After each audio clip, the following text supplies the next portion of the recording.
Final Fantasy VII is one of the most beloved games of all time, a critical and commercial hit that saw a huge boost in PlayStation sales and popularized the JRPG genre worldwide.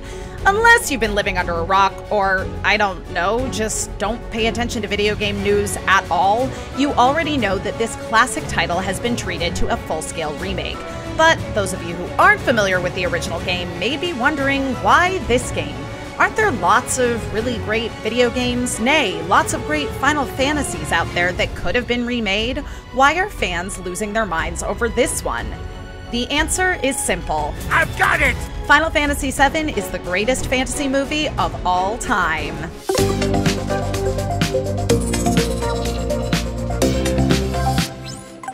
Wait. Pause. Two things. Isn't Final Fantasy VII a video game? You're right, it is. But the RPG element of traveling with these characters as their story unfolds, rather than simply side-scrolling and punching things, lends the same experience of buying a ticket to see Lord of the Rings or binging The Witcher.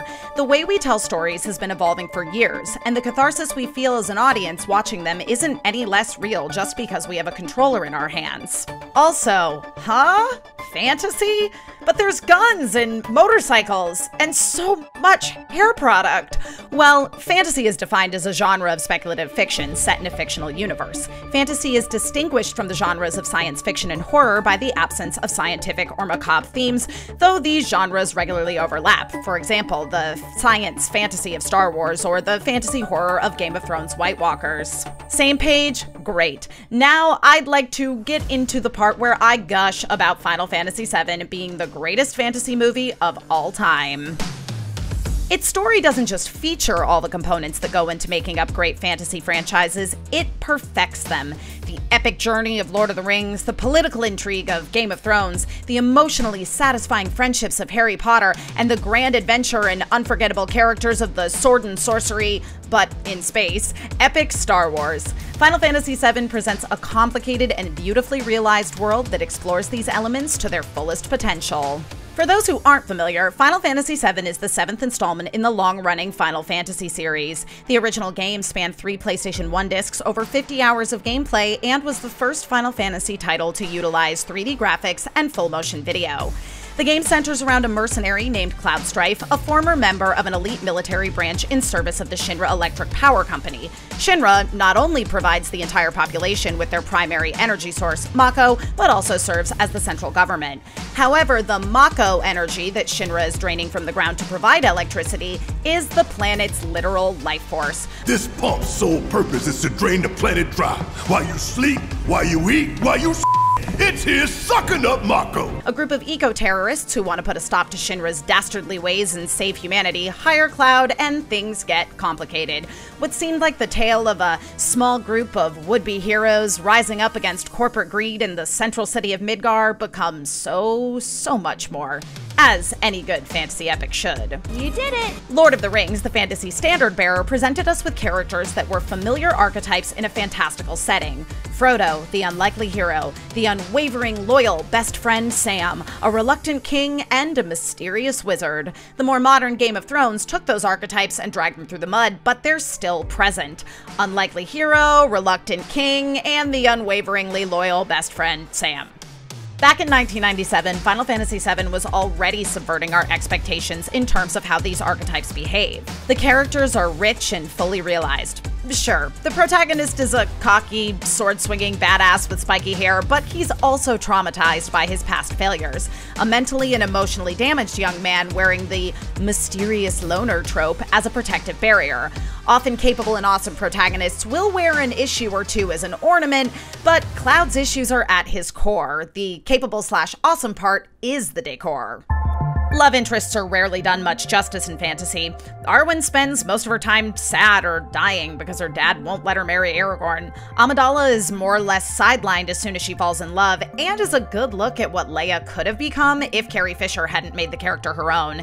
Ginny Weasley is generally kidnapped or fawning over Harry Potter for some inexplicable reason. Compare them to the two main love interests of Final Fantasy VII, Aerith Gainsborough and Tifa Lockhart. Aerith, at a glance, is your typical pretty, demure, slightly damsel-y, sweet girl with healing powers. The thing is, other than the fact that her costume is decidedly less revealing than her counterpart, there's nothing demure about Aerith. Yes, she does get kidnapped once or twice, but that's because she was specifically targeted due to her connection to an ancient race of people who can supposedly lead the current population to the Promised Land. She's valued for who she is, not her relationship to the protagonist. It's great storytelling that serves her story and isn't simply used to further the plight of the hero. Aerith is actually extremely straightforward with her feelings, flirting openly with Cloud and unafraid to use her feminine wiles to her advantage. She's confident, clever, and not overly burdened by her destiny, even as she becomes increasingly aware of it. Despite being a MacGuffin, she's never written like one. Tifa, on the other hand, is reserved emotionally. While this could play into the girl next door who doesn't know how beautiful she is trope, particularly because she literally lived next door to Cloud growing up, it's established that Tifa was the popular one who all the boys were in love with. Tifa, wait! Tifa! Tifa! She also runs an entire bar/restaurant operation and could kick anyone's ass with nothing but her fists and feet. To that effect, Tifa is Red Sonja, she's Xena, she's Rey. However, instead of being brash and brazen, Tifa is kind and nurturing.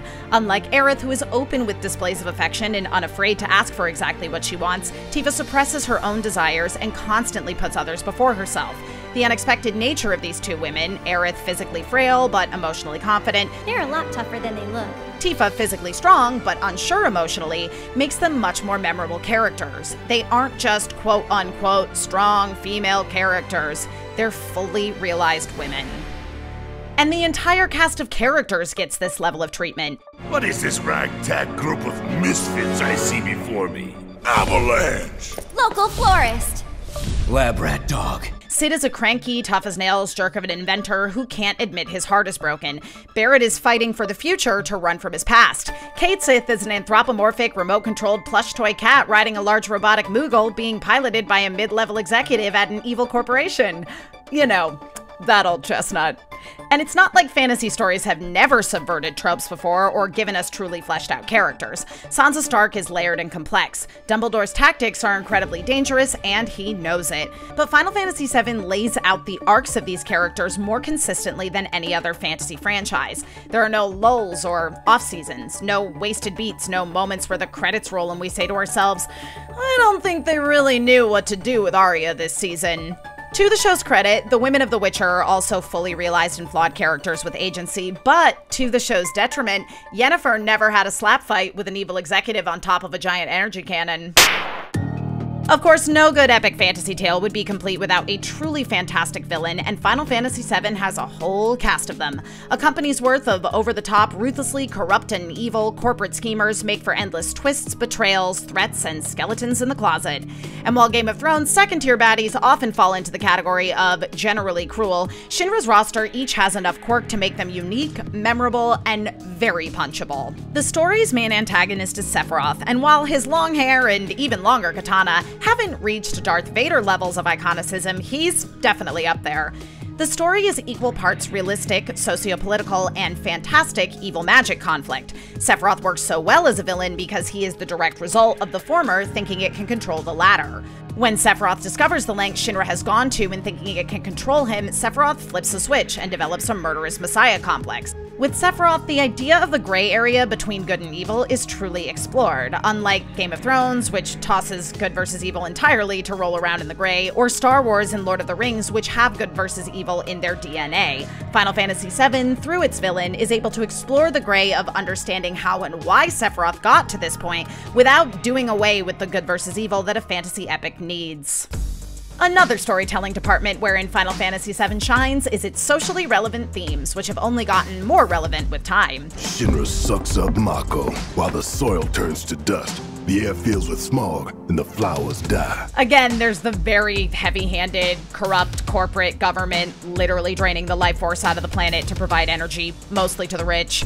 The conflict with Shinra, however, also highlights the theme of sacrifice as it pertains to humankind's reaction to change. President Shinra openly states that the people know that Mako comes from the planet's lifestream, but they choose to ignore the cost in favor of living the kind of lifestyle that energy affords them. The true nature of Mako is known to one and all, yet the people willfully turn a blind eye to the cost.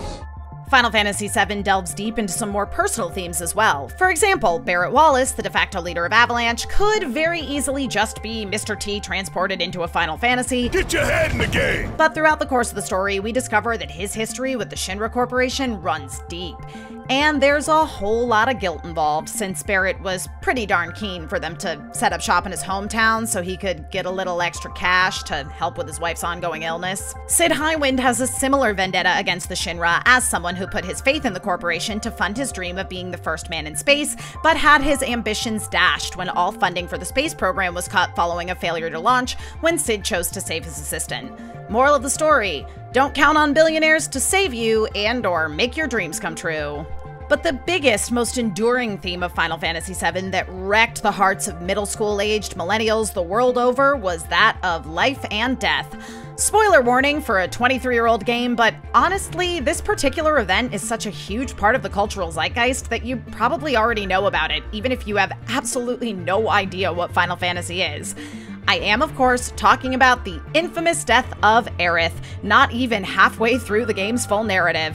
Director Yoshinori Kitase wanted to depict the unpredictable nature of death to better reflect reality, rather than giving it the Hollywood treatment.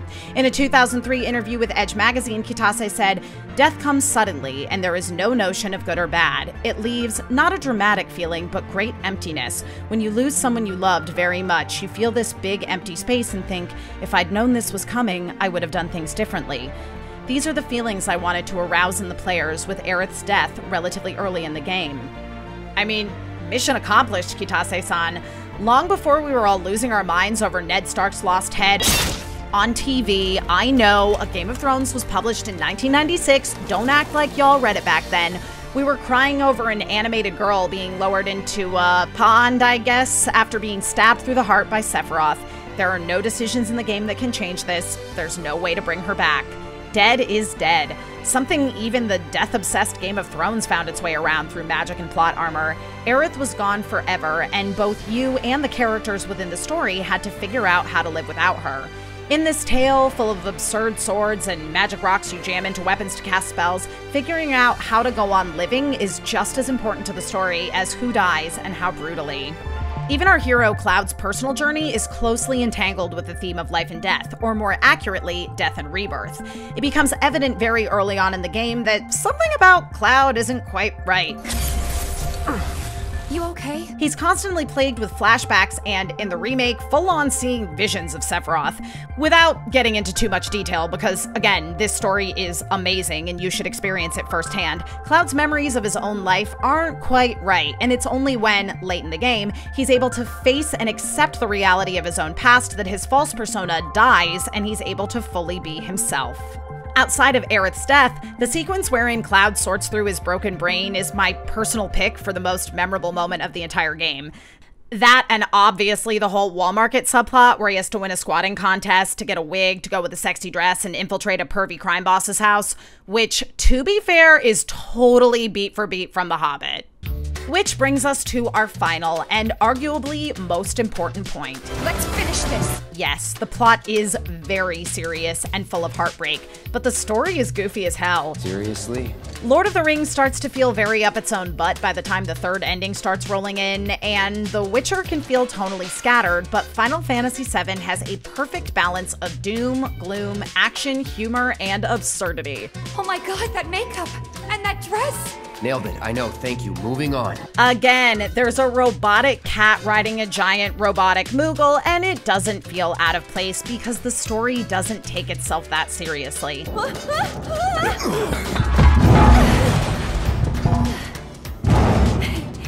Hey, you guys! And that's a good thing. Final Fantasy VII's ability to balance the dark and serious with the silly and fun is a huge part of what makes it so endearing and so enduring. Nailed it, huh? Yep, right on the head.